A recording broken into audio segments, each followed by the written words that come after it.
안녕하십니까, 정재일입니다. 전날 뉴욕 증시는 1% 가까운 넘는 그런 상승세로 좀 마무리가 됐습니다. 우선적으로 좀 보게 되면 일단 GDP 발표가 좀 있었어요.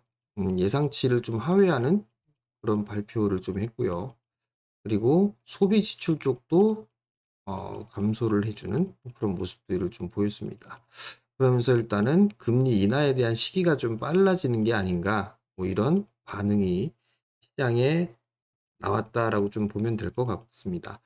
대부분의 업종군들이 좀 상승을 했어요. 업종 대부분들이 좀 상승을 해주는 그런 모습들을 좀 보였었고요.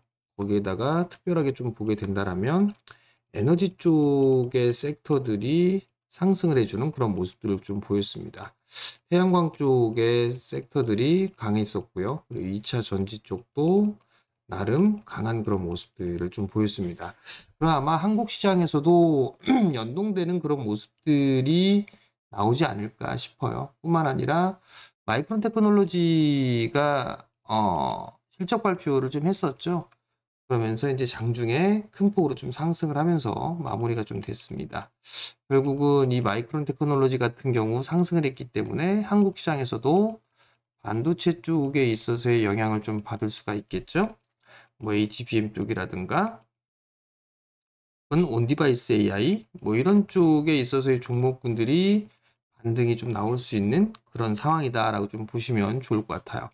결국 그러면 반도체 쪽의 흐름들 그리고 에너지 쪽에 있어서의 태양광 쪽이라든가 풍력이라든가 뭐 원자력, 수소 이런 쪽에 있어서도 순환매가 여전히 좀 지속될 수도 있는 그런 사항들이에요. 그렇기 때문에 시장에 있어서는 뭐 상승 출발을 할 것으로 좀 보여지지만 금요일장이죠. 금요일장이고 이제 연휴를 좀 앞두고 있는 그런 상황이에요. 그렇기 때문에 무리하게 추격 매수는 자제하는 그런 전략이 좀 좋지 않을까 싶습니다.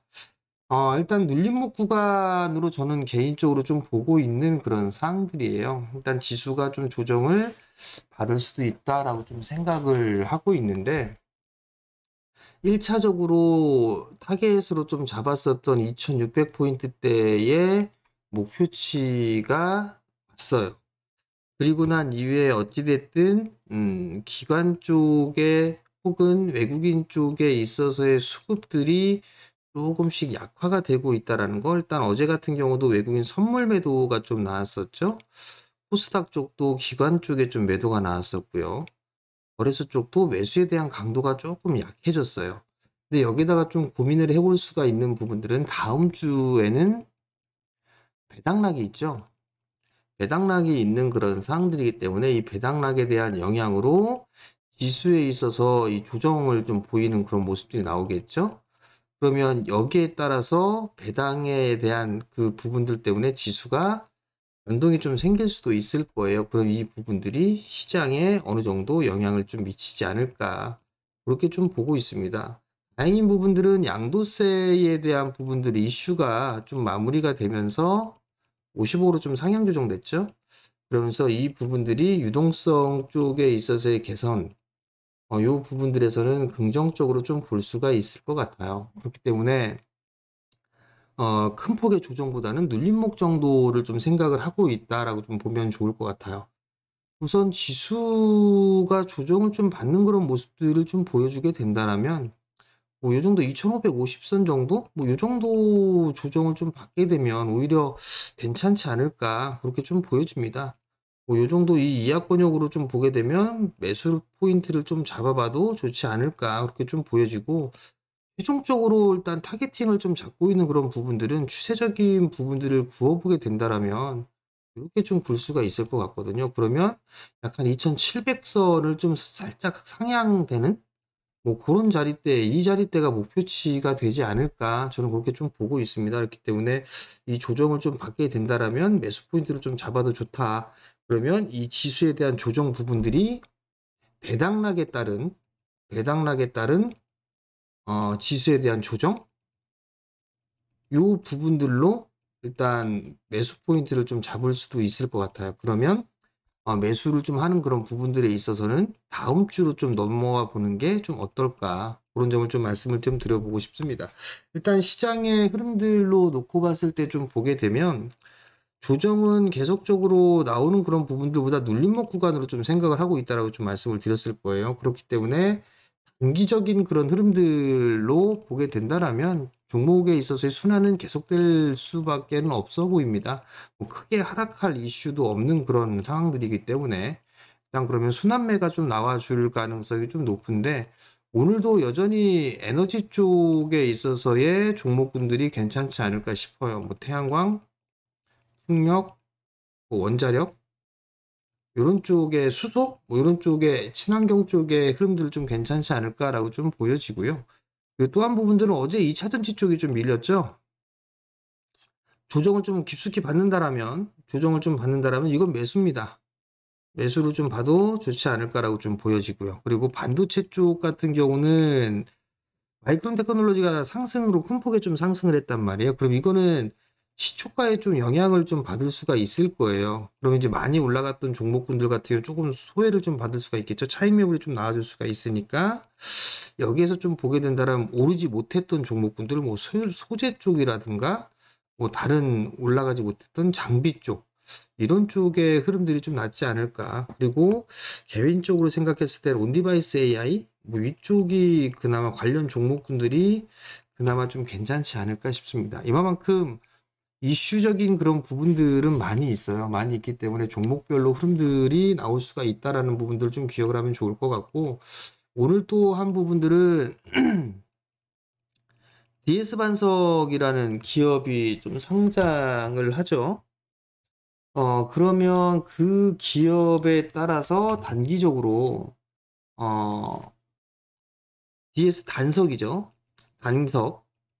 이 상장을 한다면 일단 이 기업이 에너지 쪽이에요. 친환경 에너지 쪽인 상황이기 때문에 뭐 폐배터리 쪽도 사업을 하고 있는 그런 상황들이고 그러면 DS 단석이 상장을 하게 되면서 폐배터리 관련주들 뭐 성일하이텍이라든가 뭐 세비캠이라든가 뭐 이런 기업들의 주가 흐름들도 나올 수가 있지 않을까 싶어요.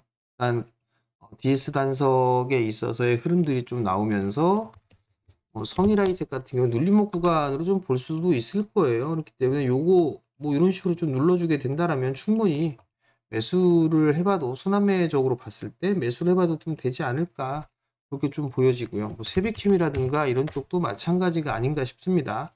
그래도 어느 정도 좀 올라갈 수 있는 폭, 즉 이 121선 언저리 때까지는 무난하게 좀 움직일 수 있지 않을까라고 좀 보여지거든요. 그렇기 때문에 DS 단석이 상장을 하고 난 이후에 뭐 이렇게 종목의 흐름들에 따라서 이들 종목군들도 움직일 수 있겠구나 그렇게 좀 생각을 하면 좋을 것 같아요. 그다음 매수 포인트를 좀 잡는 그런 부분들에 있어서는 24년을 좀 대비를 하는 연초를 좀 대비를 하는 그런 전략이 좀 괜찮지 않을까 싶어요. 24년 연초에 보게 되면 JP모건 헬스케어가 좀 있었죠. 요 부분들이 있으니까 여기에 따른 관련주로서 뭐 제약 바이오 쪽 종목군들도 괜찮고요. CES도 이제 예정되어 있죠. 그럼 이쪽에서는 로봇, 인공지능 요런 쪽에 있어서 뭐 자율주행 뭐 요런 쪽에 있어서 있는데 저희는 제약바이오 종목군들 하나 여전히 좀 보유를 하고 있고요. 셀트리온 뭐 이거는 당연한 부분들이고 보유를 하고 있는 그런 사항들이고 인공지능 쪽을 어제 좀 분할로 편입을 했어요. 일단 1차 편입은 좀 마무리가 된 그런 사항들이고요. 상황 봐서 로봇 쪽도 일단은 매수를 좀 해볼 예정입니다. 매수를 좀 해볼 예정인 그런 사항들인데 요것도 CES를 좀 대비한 그런 전략이다라고 좀 보면 되지 않을까 싶어요. 일단 뭐 그렇다는 얘기는 좀 여유 있게 보는 거기 때문에 추격 매수를 하는 거는 좋지가 않겠죠. 추격 매수하는 건 좋지가 않은 그런 부분들이니까 뭐 조정을 활용한 그런 전략은 매수 전략은 여전히 좋다. 이렇게 좀 보면 괜찮지 않을까 싶습니다. 일단 금요일장이고 연휴를 좀 앞두고 있는 그런 상황들이에요. 그렇기 때문에 너무 좀 무리할 필요성은 없다라고 좀 보면 될 것 같고요. 오늘도 여전히 외국인 쪽에 있어서의 수급 이 부분들을 좀 체크를 해보셨으면 좋겠어요. 외국인 쪽에 있어서의 수급은 어쩔 수 없이 봐야 되는 그런 사항들이니까 선물의 흐름에 따라서 조금 달라질 수가 있겠죠. 그렇기 때문에 외국인 선물 좀 보시고요. 지속적으로 환율에 대한 흐름까지도 체크를 해보는 그런 전략이 좋다. 그런 부분들 좀 말씀드릴게요. 원달러 환율이 올라가게 된다라면 뭐 좀 약한 쉬어가는 뭐 그런 흐름들이 좀 나올 수가 있겠죠. 그 부분들 좀 감안을 해서 오늘 전략에 잘 활용을 하셨으면 좋겠고, 급하게 따라가지 말자. 조정을 좀 활용한 매수 전략이 좋다라는 거. 그 부분들 좀 말씀을 드리도록 하겠습니다. 자, 매일 영상을 좀 올려드리죠. 관심 종목도 말씀을 드리고 관심 업종 섹터들도 말씀을 드리고 있습니다. 그러니까 여러분들 구독 신청 부탁드리고요. 영상을 보시면 좋아요도 눌러주시고 댓글 달아주시면 감사하겠습니다. 자, 오늘도 성공 투자하시고요. 저는 다음 주에 다시 찾아뵙도록 하겠습니다. 마치겠습니다.